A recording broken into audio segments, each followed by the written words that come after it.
The state of South Dakota established its only law school at the State University in 1901. Since that time, hundreds of young men and women have studied for the practice of law at South Dakota. Many of them, now famous attorneys and judges, began as these students here did, studying law in a South Dakota University law school classroom.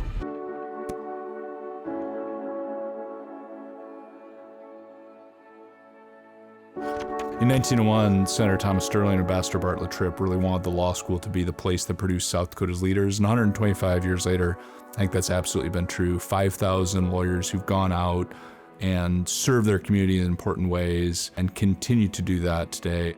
I think the law school has been pretty significant to the state, which goes all the way back to really the territorial period when the law school formed in the early 20th century to produce lawyers to staff our courts, Supreme Courts, gubernatorial, and legislative and congressional offices. And then the law school has really been kind of at the center of taking young people and educating and then preparing them to enter state government, business in the state, education, community affairs, a lot of things. So I think it's been, in a way, not just teaching law, but in a way preparing them to assume leadership roles.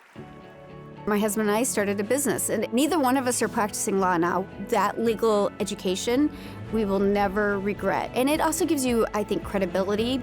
You know the law, you know that background, you know contracts. We just feel like that education was so important to whom we are now. Well, when I was in law school, I didn't imagine that I would end up with a job like this someday. I think I just hoped that I could get a job where I could be of service, where I felt confident in what I was doing and that I could help people. But I look back and I think the lessons that you learn in law school, critical thinking, how to be professional, develop and maintain relationships, how to work with others, those are really all a basis for every job I've had since then, and I'm certainly using them every day now. As humans, you watch them go out and they become leaders in their communities. They get involved. They're not just doing the job at work, they're doing the jobs in their volunteering, they're doing the jobs in their communities to make sure that they continue to spread forward that message about making sure we all protect our rights and have access to the things that we need. It's been phenomenal to watch the changes that all of them have gone through as they've aged and come back. It's been a really humbling experience, but a really rewarding one. Legal education and practicing law is incredibly difficult. And one of the things that I'm really proud of is that the law school has sustained in the face of difficulty. In 1944 and 1945, one graduate from the law school because so many people were abroad during World War II. I look back and I think of Marjorie Breeden in 1907 as our first woman graduate, 13 years before she could legally vote. I think about Frank Duchesneau being the first Native graduate in 1965 and the stories that we hear from Frank and others about the overt racism that they encountered trying to join the profession. Preparing lawyers to encounter difficulty, preparing law students to encounter difficulty for themselves and then to assist their clients in doing that is some of the most important work that we do. When I walk the hallway every day, I see students who look back at the achievements of our graduates over the last 125 years, and they are starting to write the future that will be our next 125 years. And that cycle of inspiration and achievement is really fun to watch happen in real time, to watch history develop in front of my eyes. The vibrancy in the law school, the wide eyes, the excitement to get out into the profession, it's really fun to see that. And you hope that you never lose that as a professional, but you really see it in every single law student. We all walked in our first day of orientation, and you could just feel a sense of community initially when you walk in, because there's a lot of welcoming faces, a lot of smiles. I think that has then escalated to having a big community as we're about to graduate of people in the profession that I already know, and that is something I'm very grateful for. The relationships that you make in that environment, you take to your grave, appreciating the differences and skill sets of your colleagues. It's just invaluable, it's priceless. And I just can't imagine being, 50 years away from it and looking back and not having had that, because I've always had that. And I know from my classmates that I talk to, they feel the same way. My affection for the law school resonates around the fact that I regard it as a home. I've had 2 family members attend law school in addition to myself. When Aiden started law school 30 years after I was in law school, he had the same set of professors, core professors, that I had. And the through line of our law school experience is that it's the place where we transformed from being students to lawyers. So it doesn't matter that I'm a trust and estates business transaction lawyer and they're litigation lawyers and appellate advocates. We're all still lawyers.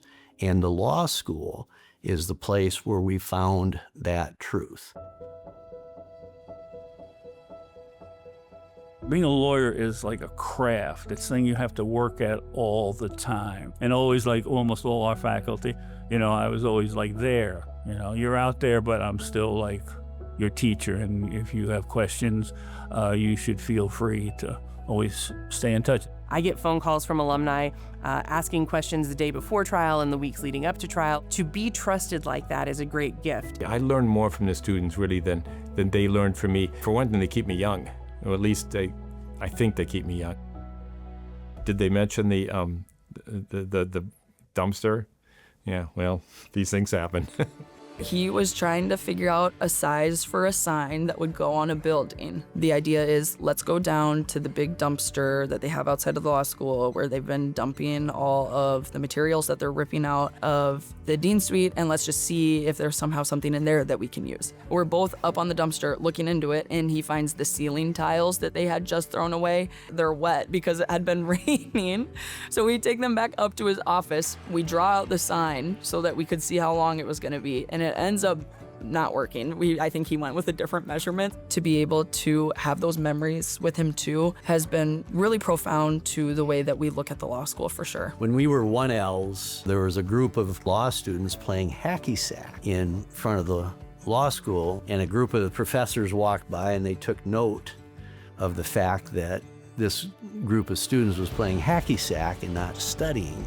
And our professors looked at that and said, these guys, these kids, have time to do a 1L reporter, do a newsletter, and play hacky sack. We're going to teach them a lesson. And we got hammered on that first final. Our grade point average was the lowest coming through a class for quite some time because they wanted to teach us a lesson.